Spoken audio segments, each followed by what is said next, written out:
Kismet Opinion.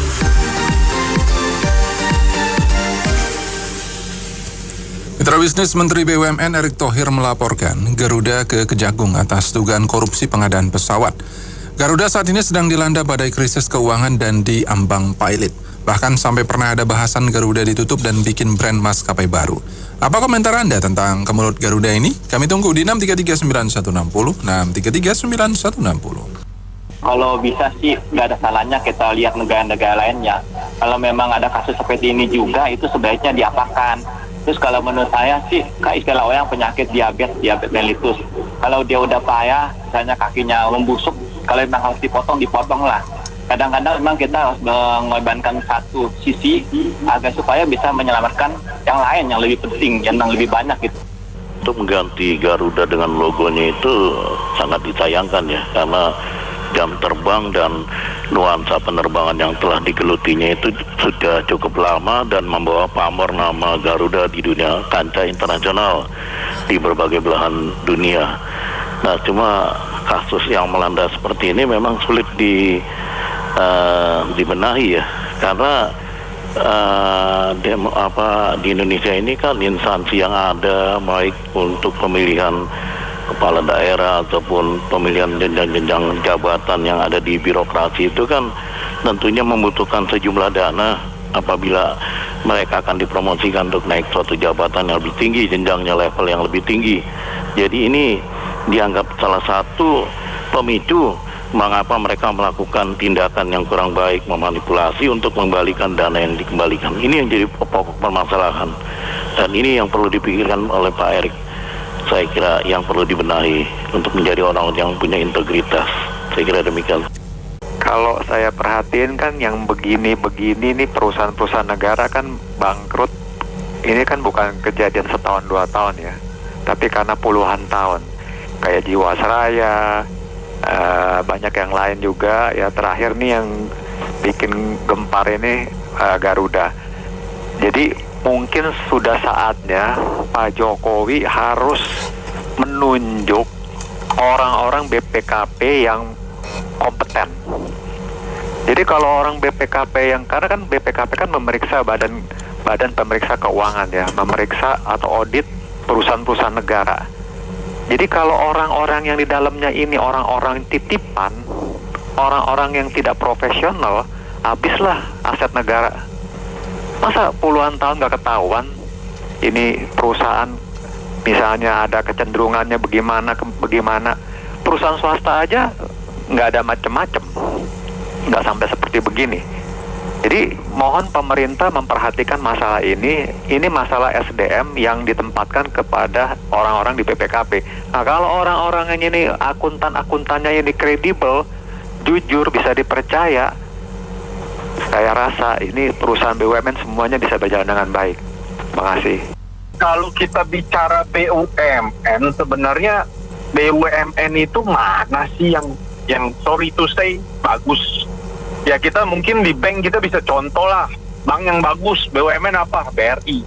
Tapi kalau kita lihat dibandingkan dengan swasta BCA, kalau soal kinerja ya sorry to say ya, kita sebagai customer pun tahu mana yang baik, mana yang enggak.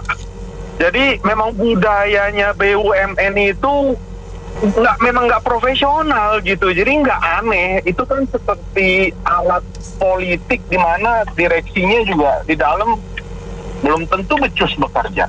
Itu aja sih. Terima kasih. Ini sudah rahasia umum. BUMN itu perusahaan negara itu bangkrut. Tapi orang-orang di dalamnya itu kaya raya. Jadi nggak usah lah kita tahu aja lah kita. Ya. Menurut saya begini, jangan heran kalau BUMD pada korup ya. Garuda 140 triliun, kurang lebih masih ada PT PLN yang 500 triliun. Tuh kemungkinan ada korupsi juga. Dan BUMN lain dan BUMD juga korupsi. Itu dari pertama kali negara merdeka, itu dulu ditangkap Menteri Ruslan Labulgani, Menteri Luar Negeri. Itu diberi hukuman ringan. Terus Menkes Jody Joyo Hadikusumo tahun 1994 diberi gerasi di Ampunan. Zaman Jokowi pun koruptor dihukum ringan. Jadi memang pemerintahan kita gitu. Padahal untuk jadi presiden, menteri atau apapun pejabat negara di pilpres secara pilkada juga kemungkinan tidak jujur ketika menjadi jabatan. Sehingga karena sudah melakukan modal yang besar, bagaimana caranya modal itu bisa balik cepat untuk menjadi pejabat negara? Kemungkinan seperti itu. Terima kasih. Jadi gini, kalau saya baca Pak Erick Thohir itu kan dugaan korupsi di Garuda itu salah satunya itu pengadaan pesawat kok banyak macamnya gitu kan. Jadi dia harus siapin spare partnya banyak ya kan, nggak efisien gitu loh. Makanya itu saya rasa mau ganti maskapai baru pun kalau orang di dalamnya itu nggak kompeten juga akan mengulang terjadinya Garuda kedua atau ketiga gitu loh. Kita mesti belajar dari low cost carrier seperti AirAsia gitu kan. Dari awal kenapa mereka bisa murah? Karena mereka efisien. Pesawat semua rata, jadi spare part tuh yang mau siapin roda ya roda satu macam aja buat semua gitu loh. Mau apa gitu loh. Kita mesti belajar dari perusahaan swasta. Ya saya yakin mereka bisa, cuma mereka tidak mau saja gitu. Kita mungkin ada tiap kali kontrak untuk lesor pinjam sewa pesawat itu ada titipan duit atau gimana, kita nggak tahu ya. Makasih. Ya, kalau menurut saya sih selama Garuda masih dipegang sama orang pemerintah dan bukan profesional dari swasta, tidak akan pernah untung. Saya tiap kali penerbangan itu paling banyak juga 20-30 juta keuntungannya gitu. Jadi kalau nggak bisa hemat di terus makanan lah, di minuman dan sebagainya lah, biaya ini itu nggak bisa untung. Ini mesti pakai orang profesional seperti Lion Air gitu. Terima kasih.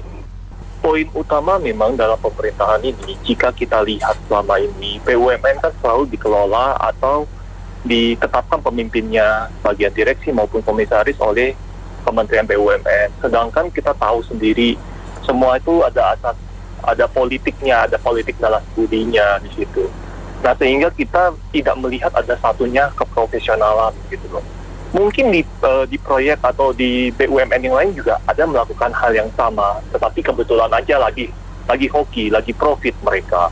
Jadi mereka nggak disorot gitu loh. Sedangkan sekarang yang disorot adalah yang nggak profit, apalagi hampir pilot. Nah, ini yang jadi memang problem utama buat kementerian. Saya melihat sosok dari Pak Erick Thohir ini justru mendobrak satu kebiasaan yang lama itu.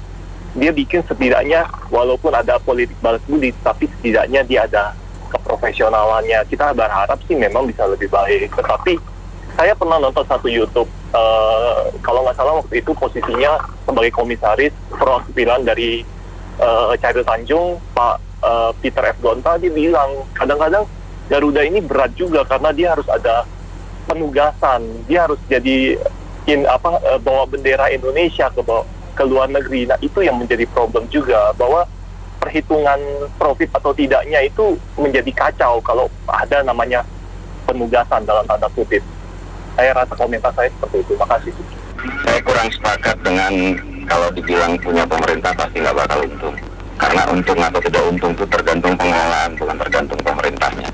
Oke, yang kedua, Bapak Erick Thohir kan Menteri BUMN ya. Garuda adalah BUMN, under supervisi Kementerian BUMN.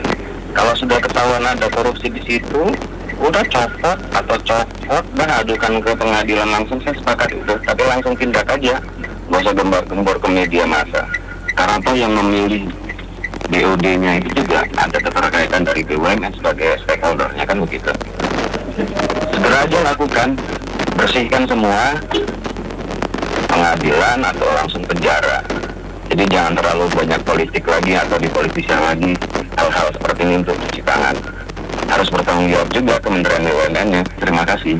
Iya, menurut saya defisit Garuda yang kurang lebih sampai 140 triliun rupiah itu kemungkinan dari harga sewa pesawat ya, penyewaan pesawat dari zaman mantan Presiden SBY sampai sekarang.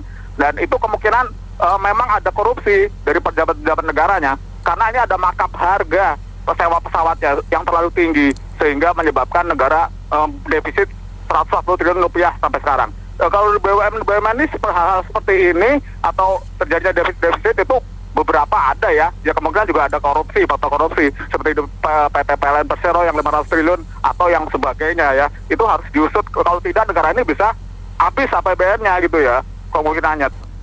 Kayaknya kalau misalnya duitnya kurang itu pajaknya jenisnya ditambah, udah itu dinaikin gitu ya. Tapi bocornya ini bocor terus gitu loh. Maksud saya bukan hanya Garuda ya, dari yang lain Jiwasraya dan banyak lah gitu loh. Maksudnya kita yang dibebanin buat nombokin terus gitu loh. Jadi sebenarnya ya, saya kurang tahu dari hukum ya. Kita bisa sih nolak untuk bayar pajak. Kalau misalnya ya pemerintahnya itu masih nggak bisa nanganin ini, gitu loh. Jadi nggak ada duitnya dipakai mereka, kita yang bayarin. Oke, makasih. Ya, kalau menurut saya ada dua pilihan sih. Yang pertama, dikeluarkan seluruh generasi terdahulu dari Garuda diganti yang baru. Jadi mau dari, ya kalau dari menurut saya sih harusnya di level manajemen lah ya, manajemen ke atas itu diganti semua, diganti yang baru. Atau yang kedua adalah ya itu tadi, Garuda dilikuidasi, semua utang-utangnya gimana caranya diselesaikan, kemudian bangun maskapai baru dengan orang-orang baru juga. Jadi ada dua pilihan. Oke, makasih.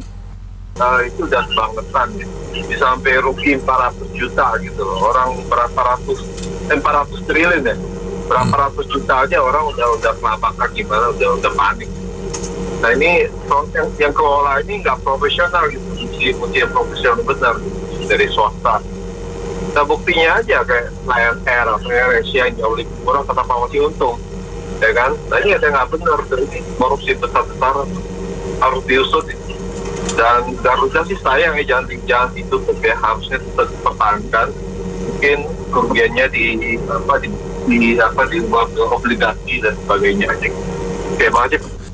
Ya, saya pikir memang sayang sekali merek Garuda itu kalau sampai harus dilikuidasi atau dipailin atau brand ini hilang ya. Tetapi saya pikir situasi sekarang Garuda itu bukan pekerjaan yang gampang untuk melakukan perbaikan, karena di saat yang sama brand itu atau perusahaan itu menanggung beban kerugian yang begitu besar.